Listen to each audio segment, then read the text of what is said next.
Hello and welcome to another episode of Two Guys Discussing Software. Two Irish guys, the most. This is every time.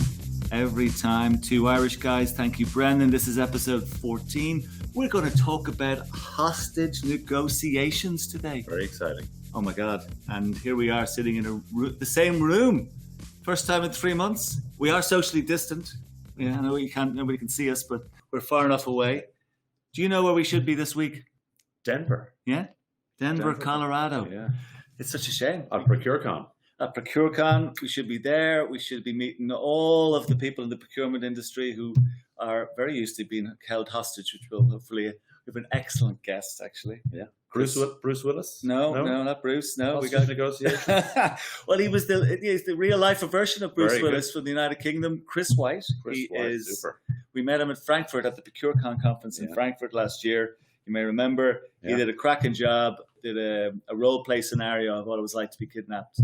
Right. Yeah, so he was the hostage negotiator for Scotland Yard for many years, and we're delighted to have him. So we'll be talking to him in a moment. But we should be in Denver.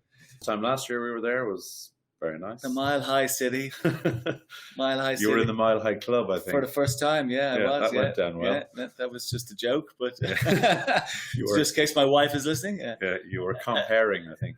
Yes, I was comparing, and job. I had to do a few gags, and that was one of them. Denver was someplace, and do you remember the Union Station or Union Square? Was Union Station? I do recall it, yeah. It was kind of an unusual city, Denver, wasn't it?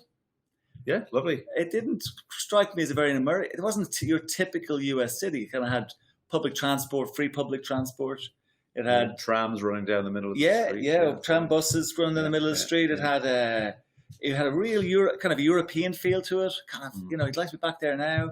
But also, it reminded me of, because actually not long afterwards, I was in Japan last year. As you may remember, I went over to Japan with the family. And it reminded me of Japan. I met a French guy, of all people, in Japan very early on over there. And he said, so unlike Europe, where you kind of stay away from the train stations. It's kind of like usually not always the nicest part of town. Now, there are some cities that there's an exception, but most cities, the train station isn't always the nicest part of town. So you kind of go away from it. In Japan, actually, that is the hub of activity. Right. Yeah. So all the cafes, shops, restaurants, they're all around the train station. Okay. I got awful grief from my family, actually, at the time. As soon as I heard that, every city we went to, I was all over the train station. And in one city, Hiroshima, we didn't actually leave the train station for 3 days. I kid you not. Yeah, so it's kind of opportunity. We're talking about. We may be back there though. It might be right in thinking that it might be run in the fall. Yeah, in October sometime. I think so. Yeah, it's on. It's currently on. And actually, I was reading recently about conferences in general. Speaking of conferences, that the biggest conference company in the world, whose name I can't remember, but I saw it in one of my news feeds. They're starting to open up in Asia. So now I know there's been some change to the coronavirus news out of the US, out of Asia, out of China recently, but they're beginning to start conferences. So just when we're getting used to doing them online, we did the ITAM review online last week. I did a couple of webinars. If anybody's interested in listening to those, the third one is the best one of the three. They're just not the same. They're not the same. They're just not the same. The virtual booths don't work for me. Yeah. So it'll be very interesting to hear what Chris has to tell us, and he's been recently on the BBC talking what it's like to be locked up in a kidnapping sense, but in a COVID-19 sense. Before we do that, we might just there's been lots of stuff happening. We got to talk about the mega vendors, the software vendors. We got to talk about our favorite person. I know. IBM. Come on, what have you got for me? It's just the mega vendor that keeps on giving. Yeah, it's great. We do a lot of reading, as you know, and there's a lot of stuff out there. But it looks like they're back with the big axe again. So swinging the axe and reducing staff. So it looks like Arvind Krishna is carrying on the tradition of letting people go across the organization, and of course carrying on the tradition of not actually telling the market exactly what they're doing and how many people will be affected, because that's anti-competitive. None of the other vendors who make cuts to their employees don't tell the market, but IBM like to keep it secret. But I learned a new term this week. Yeah. If you're getting RA'd Oh, in IBM. R-A-D? R-A Apostrophe D. apostrophe D. If So you want to almost a shorten it. 3-letter acronym. Yeah, it's resource actioned. Oh. That's not a good thing. Oh, is it not? No, it means you're being laid off. So it's all the rage in IBM at the God. moment. Oh, yeah. And how many did they let go? Well, the speculation is that this could be one of the biggest reductions in a decade. So potentially up to 20,000 people. And thousands of positions eliminated last month in the US. So people are getting emails saying, congratulations, you're on the list. Oh my God. And if you're not anything to do with the cloud, if you're on-prem, if you're not on a cloud program, basically, and it does appear that the old tradition of IBM of picking on slightly older workers is also apparent in this latest round. So, he is the Grim Reaper, actually. yeah, it's not pleasant. It's yeah, not. I mean, there's a Facebook page for some of this activity, and I've been reading some of the stories are kind of pretty harrowing. Like this, read a story of a 55-year-old guy, 55-year-old in mid-July, 30 years and 4 months service, 30 years and 4 months, eligible for retirement, and he's been RA'd just ahead of his retirement age, which means he's now wondering, are his various rights and entitlements that he would have in relation to his pension and his benefits. Oh, that's nasty timing. And they're basically saying, that's nasty I timing. wouldn't be holding out much hope. So he's had to raise a ticket with HR, and they're investigating it. So this is the stuff that's going on. I can see this online. So it's not pretty. It's not pretty. So 20,000 jobs. That's like, I mean, there's been quite a few articles about numbers of jobs being lost. I mean, obviously across the board, it's in the tens of millions. But in technology alone, I think there was over 100,000 jobs lost in April, maybe 50,000. I mean, I know technology in general has been quite good. Of course. Yeah. But actually, the traditional vendors are under pressure. I also saw some numbers out of Australia. IBM announced, they announced their global numbers for 2019, but some of the individual country numbers are coming out now. And they lost, I think, was it down 30%? Revenue down $300 million. Actually, $300 million.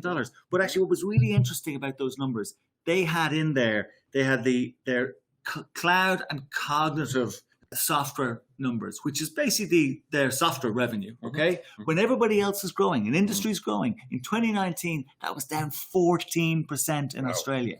Now, the Australian economy did not contract by 14% in 2019. Now, I know the Australian economy has been in a little bit of difficulty, but it's been booming for many, many years. For sure. Growth has slowed down. But there are some really, really bad signs about IBM at the moment. And the RA-ness has spread to Australia as well. But there's a positive flip side to that. You'll love this, that while you're being RA'd down in Australia, which is resource action, as we said, you can still be rewarded for up to $4,000 for referring new hires. So there's a silver lining for everybody. So who are they hiring? Well, if they're hiring younger people who have more cloud skills, presumably, than the people that they're letting go, which are older people who are, in the GTS, GBS business lines. So, So can they refer their own family in? Maybe the older guys going out. Maybe you could refer yourself back. I don't know. Oh my God, that's incredible. Yeah. And what else have they been up to? Oh my God, what have they not been up to? I suppose what they've been doing as well, I read this recently. So effective the 1st of July, and this one seems to have slipped under the radar a little bit, but in the Passport Advantage program, and I know they change it all the time, and they change it without telling people, but what they're doing now is they're removing many of the benefits to the entitled discounts that you might get on a number of the products. So as you know, they've got tens of thousands of part numbers across multiple products, but for a select number of those products that are traditionally deployed on premise, they're essentially removing the discounts. So as you know, you might get band J less a percentage discount on a new license. Well, they're essentially removing the discounts. There are no longer going to be discounts. Hang on, they're just scraps. The whole purpose of that program was to reward loyalty, and long-term spend by their clients. Yeah, well, this is it's for a select number of products. Oh, okay. 7,700 to be precise. So, and there's a spreadsheet online if anybody dares to have a look at it. And what sort of products are you talking about? Well, we're talking about AppConnect, MQ, Netcool, Rational, WebSphere. So some of the old Tivoli and WebSphere products. I mean, you could pick a product. I mean, lots of products and lots of other products. So 7,000 of them across all the various bands, D, E, F, G, doesn't really matter. So now they say existing renewals. Yeah. Very careful with their choice of words here. Existing renewals are not impacted. I don't believe this. But once you've renewed next year, you lose your discount. So, consider the long-term consequences of that. And that's obviously IBM not really caring about its customers. And it's really just leaving the legacy behind. It's scrapping the legacy and it's moving to the cloud. It's letting go of employees and it's also scrapping the discounts. Yeah. But not only that. What else? In a final piece of news for IBM, the partner channel, the BPs that bring the business to IBM and that do a lot of the renewal business. Well, if you're a BP and you're used to getting 9% or thereabouts commission, from what I understand from talking to a few BPs recently, that's been cut from 9% to 4%. So 2% if you bring in the renewal and another 2% if you bring it in on time. Now that's for an incumbent BP. Otherwise it's down to 1%. So there's a lot of change going on there. I mean, they sold off. I mean, it was for pittance there. Quite a range of products, as you know, last year, the HCL. What the stories we're hearing back from the end users, the IBM end users we talk to all the time, that HCL, it was an excellent company, but their service they get given their IBM software clients is appalling. Partly because actually IBM never handed over apparently some information to them. So that's what we're hearing back from the clients. Yeah. So it's a big mess there. And I've heard that they're potentially going to outsource.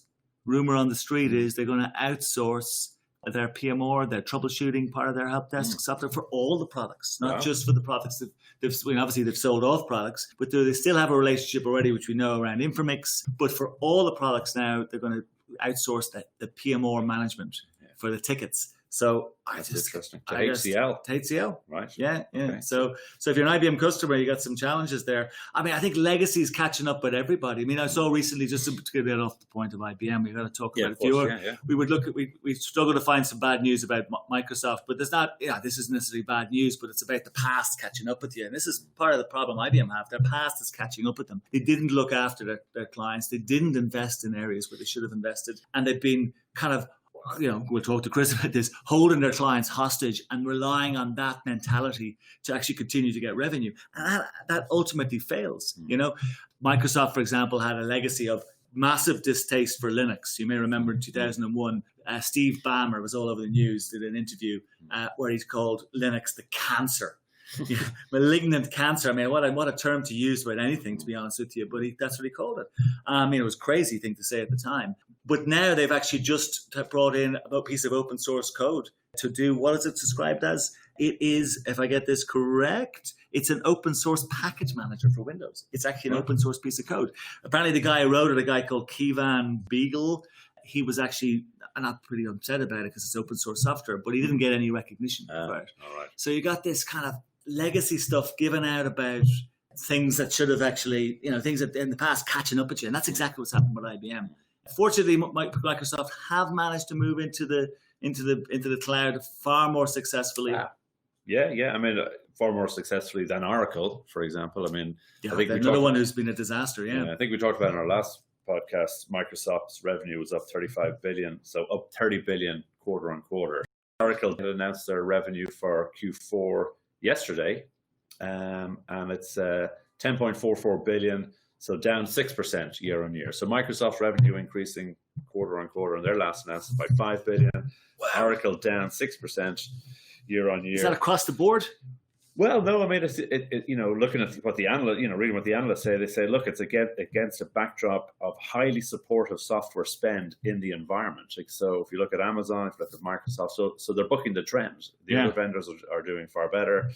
Their share price dropped 4%, I think, in after-hours trading. And their shares they're up 3% of the year, but not compared to the NASDAQ composite, which is up 10% year on year. So not performing so well compared to Microsoft, as you mentioned, which is very well. Some of the we talked about in the last podcast with David Hoole. We talked about some of the online conference companies like Zoom, the usage and obviously share price of those companies. Are there other companies that are moving? I mean, because it sounds to me that the mega vendors are in decline. Who's going to take their place? What are the companies coming through that are going to replace them? I mean, we obviously know about the very big tech, the Googles and the Amazons, etc. But who's coming up the traps to? Because I mean, these guys are dropping down all the time in terms of market cap, in terms of revenue. We've seen with the coronavirus, everybody going online, everybody working from home. So the likes of Teams, the likes of the subscribers to Microsoft Teams, the subscribers to Zoom, which actually has now opted for some of the some of the Oracle cloud services. As of last quarter, we talked about that. So this shift to working from home and not being in the office means that various cloud and productivity solutions are doing well. One that stands out in the last few days is DocuSign. So DocuSign is getting ready to replace United Airlines in the NASDAQ 100. So it's reached kind of revenue highs as is during the week, expects revenue over 1 billion in the current fiscal year. Their share price is up about 9%. So it's doing well. It's getting into the NASDAQ 100. But apparently it's still making a loss. I couldn't find out as to why they're why they're still making a loss, but the revenues are up and their share price is up and they're at an all-time high. So some positive news there. That's incredible. Billion in revenue. Billion in revenue. For what they do. I mean, I obviously don't know much about what and still loss-making. Well, I mean, we've been seeing an increased use of DocuSign here. We're signing various documents all the time. Wet signatures. I haven't seen the invoices yet. I've had one customer say we still have to do wet signatures. That has to pass on the others. Well, the world is changing. The world is changing, and sometimes it's actually not changing. I saw PricewaterhouseCoopers released a report there saying that they expect a 7% drop zero growth in the soft industry. So they actually reckon what's going to happen here. And we had this with 2 podcasts ago with Martin Thompson from the Airtime Review. What he told us at the time, he said there is going to be a shift. Because he saw it in 2008. The minute the recession settled, as we got a visibility of what was going on, the tech vendors, particularly software vendors, went after their clients and to audit them. Revenue replacement. And it's exactly what these guys are going to do again. I mean, it's quite clear that they're going to go after these guys, and that's a worry. And this brings it back. Actually, it's good that we have Chris White on with us here. Chris is a former negotiator with 20 years experience with Scotland Yard. He is a former risk manager with a number of very high-profile companies, and he owns a company called Negotiations for You, a consultant. But most recently, Chris was on the BBC with Kay Adams. I don't know if you watch the TV at all. BBC have a very good program. ITV have a program called Loose Women. Right. And it's a daytime program if you're ever home working from home. I work from home more often. Yeah. So he was interviewed by Kay. Chris, I believe you're with us. How are you? I am, Tomos, and how are you? Lovely to see you both in the same office. It makes a change. Yeah. Well, we can see each other. Obviously, the listeners can't see us, but we're here on a Zoom. The two of us are, as you can see, we are the 2 meters apart, so you can verify that. You know, always very careful talking to an ex-police officer, even an ex-police officer, As you know, Chris, you may remember my father was in the police force, so... I do. Yeah. Actually, I mean, what a career he must have had in what he was doing. And a small correction for you, Tomos. It was 30 years Scotland Yard, not 20 years Scotland Yard. Oh, wow. You look so young still. Yes, 30 years. Apologies. Yeah.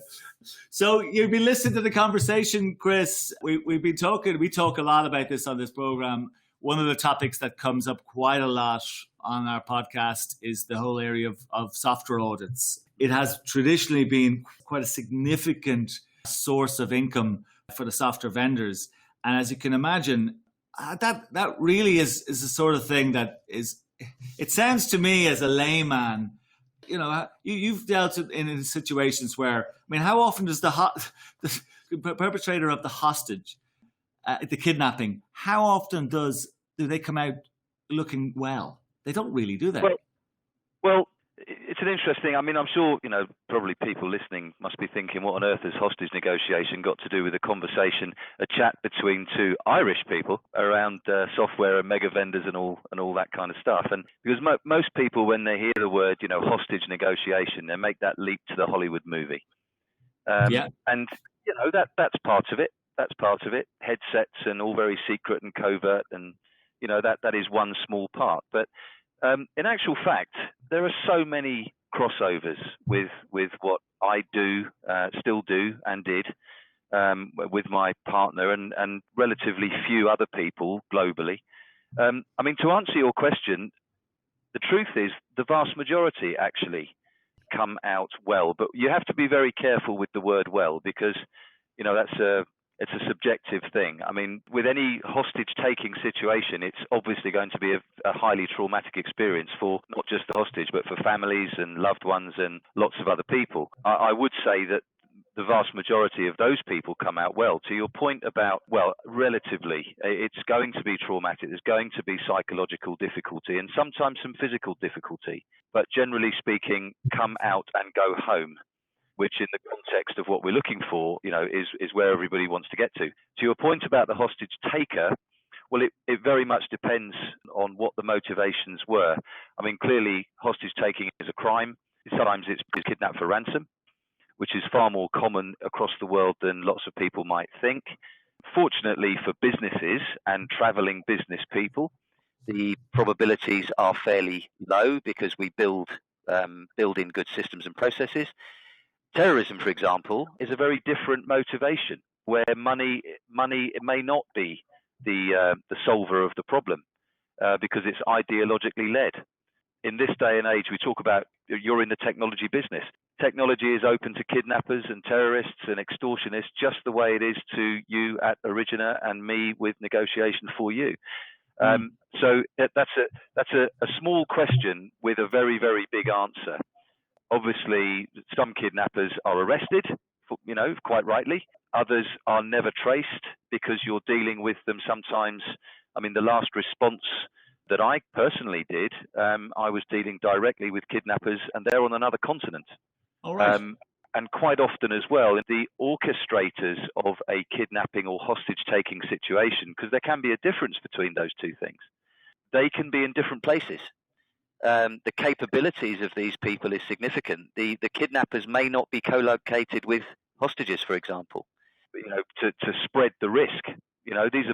Very often these are business people, and just the way you would spread risk or an insurer would spread risk, so do kidnappers and hostage takers, because they have a very clear idea of what their business is and they have a clear idea of what they want to achieve.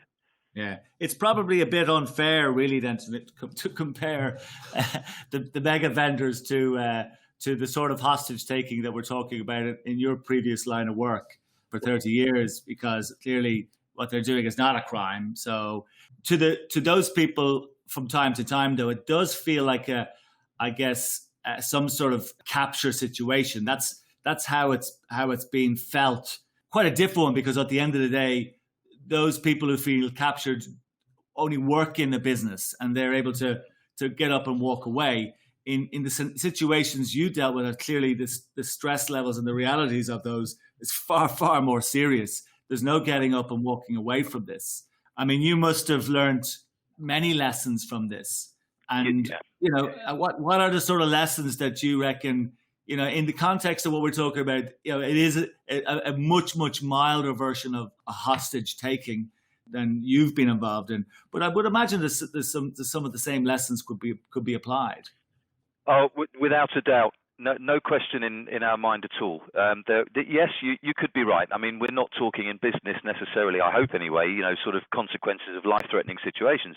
No. However, there are significant parallels in how we move through a situation, and there's some real bedrock stuff here in terms of where we aim to go is to establish things like, and they're common words, but they're very rarely followed through, is to establish things like trust, rapport, relationship, effective communication.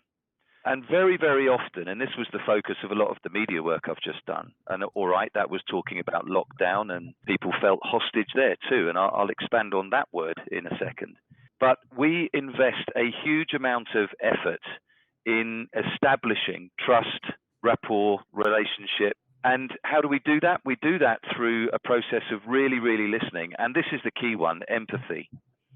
And that can be a business empathy just as much as it can be a personal empathy. And that's a really difficult question, because I often ask audiences, can you empathize with another party who you don't like, or you may find their behavior or their practices distasteful or abhorrent even, but you have to work with them.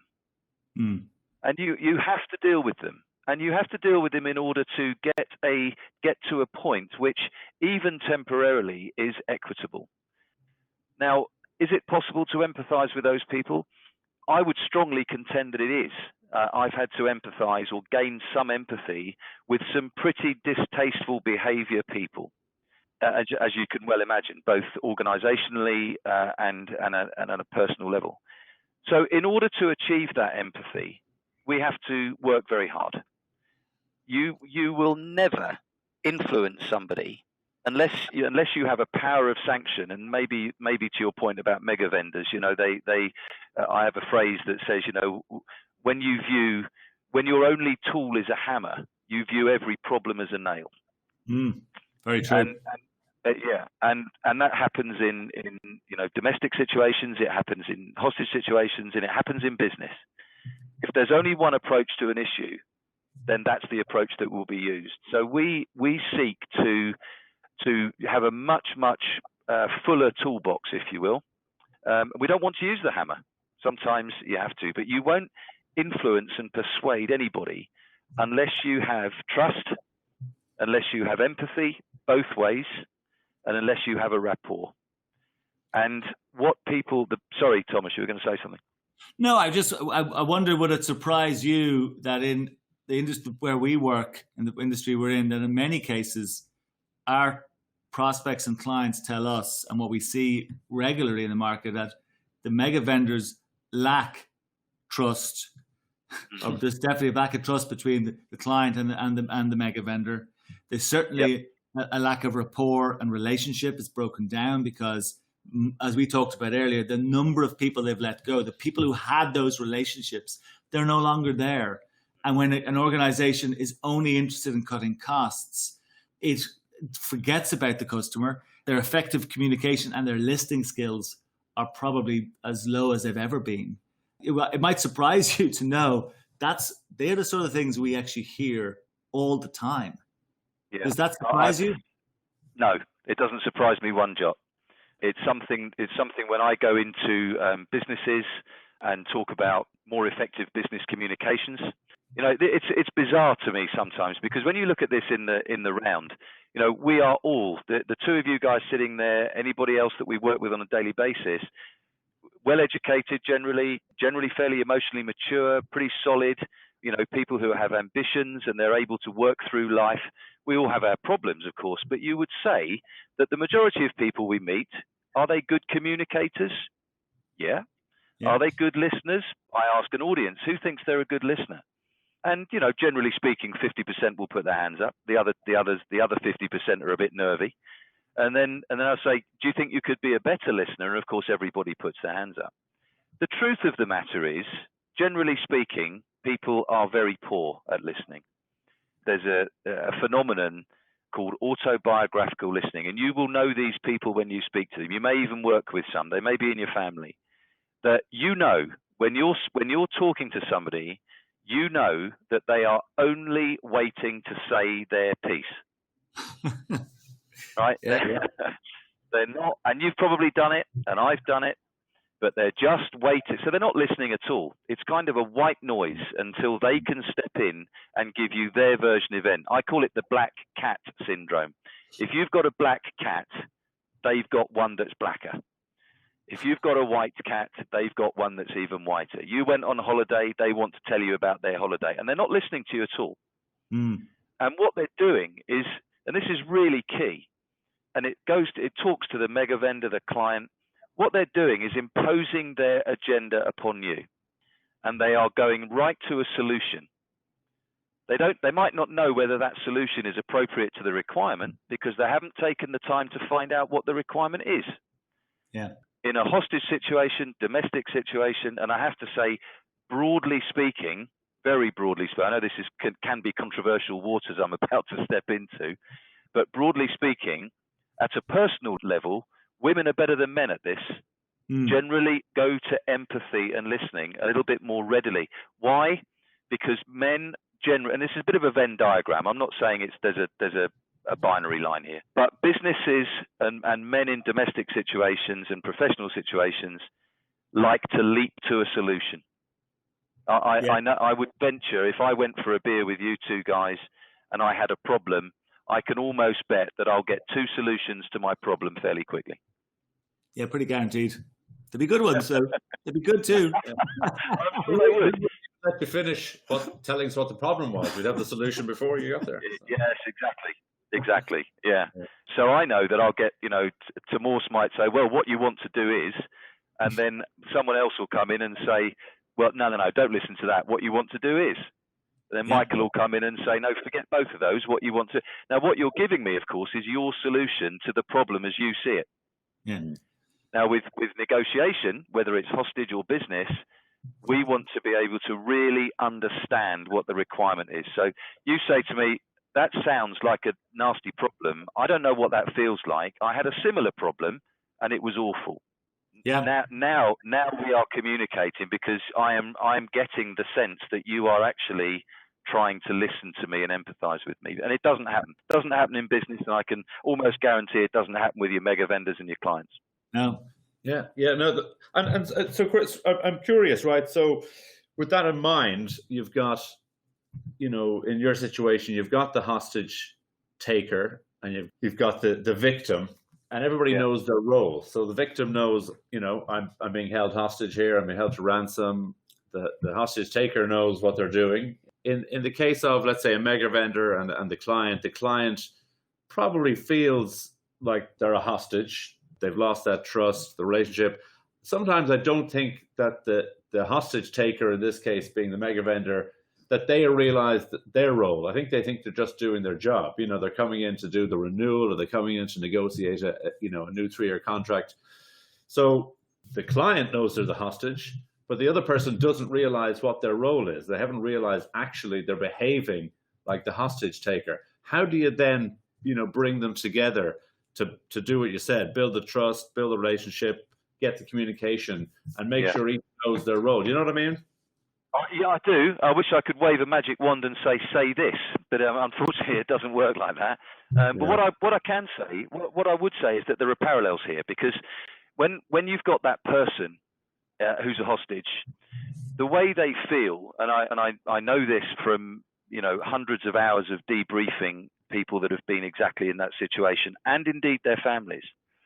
There's a process. There's something that happens to people, and basically, I don't want to get too psych over it, but there's a model that we still refer to. It's quite old now, and there are others, but it was called Maslow's hierarchy of needs, and it focuses on, many people will be familiar with it, but it focuses on our basic needs as human beings, and it moves through a hierarchy from needing food, shelter, and warmth, through to relationships, through to what is called self-actualization, ambition. I'm not a psychologist, but there is some crossover, and I've done plenty of academic study into that kind of world. And I think there are some parallels, in as much as a hostage has those basic needs stripped away. They feel completely isolated. They don't feel clearly that they have any skin in the game. They have no influence on what's going on. They feel powerless. They are being controlled. They are utterly subservient to everything that's going on, and they're cut off from other communications. Now, that is a very debilitating place to be. So what we do with people when we're doing training for businesses who send clients or staff to the more risky areas or low infrastructure world, is we talk through how to, even in captivity, how to actually try. And bear in mind, we're dealing with human beings here, so there's no hard and fast, but how to try and regain some of those basic needs, even in captivity. And we go through a process of some of the tips and techniques that can do that. And, some of it's simple stuff like personalize, have eye contact, say please and thank you, accept food. Now I'm talking in the hostage context here. Yep. Accept food, seek medical help. There's an interesting phenomenon here that if I was holding Morse hostage and he cut his arm, or we'd given him some, we'd knocked him about a bit in the course of taking him, if I, as the hostage taker, administer any kind of first aid, however minor, it makes it a little bit more difficult for me to hurt you anymore, because we now have some kind of emotional connection. Now, very professional kidnappers, etc., they will avoid doing that to avoid that emotional connection. But about this humanizing, personalizing, pleasing, thank youing, accepting help, offering help, it slowly begins to create an emotional connection. And I very often see that emotional connection completely devoid in business relationships. And I think there's a lot of work that could be done. So I won't have the answers now, but I think there's a discussion there about the customer, however large themselves, feels hostage, feels that those basic needs, if you will, which will be very different from a human being, but there will be organizational needs. They've been stripped away. So how, using some of the techniques and being creative about some of those techniques, about reaffirming some of those basic needs of the organization with the mega vendor, who may have no concept of how that customer is feeling, may begin to actually humanize, build a relationship, recognize that people are behind business still, even though we have a massive shift towards being online. But building that relationship and starting to build a degree of trust and empathy. And that's so important. And it's not a fluffy concept. It's a very real concept. You know, there's a lovely equation that I have around trust. Do I have time to just touch on that? Yeah, go ahead. Well, I mean, I'll keep this really brief, but I mean, I'm sure you consider Origina as a trustworthy business. Yes. But if you were to ask one of your, I hope so. If you were to ask one of your clients, your customers, or even your employees, define trust for us. How do we know that we're trustworthy? How does somebody actually get that feeling and measure our trustworthiness?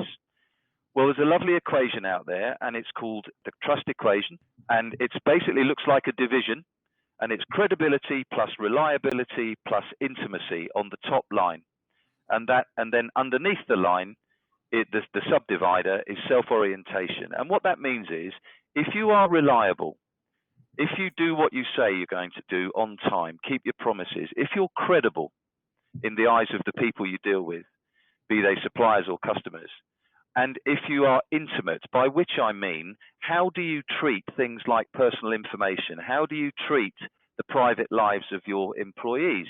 How do you treat people? Then if you're doing all those things really well and scoring well, your trust quotient goes up exponentially. Where it starts to be eroded is the underneath bit, which is self-orientation, which is when somebody perceives Origina as being all about Origina. So think mega vendor. Their trust quotient, reliable, credible, intimate? Probably not. Even if they think they are, they're not perceived as that, because people will view them as being self-oriented. It's about them.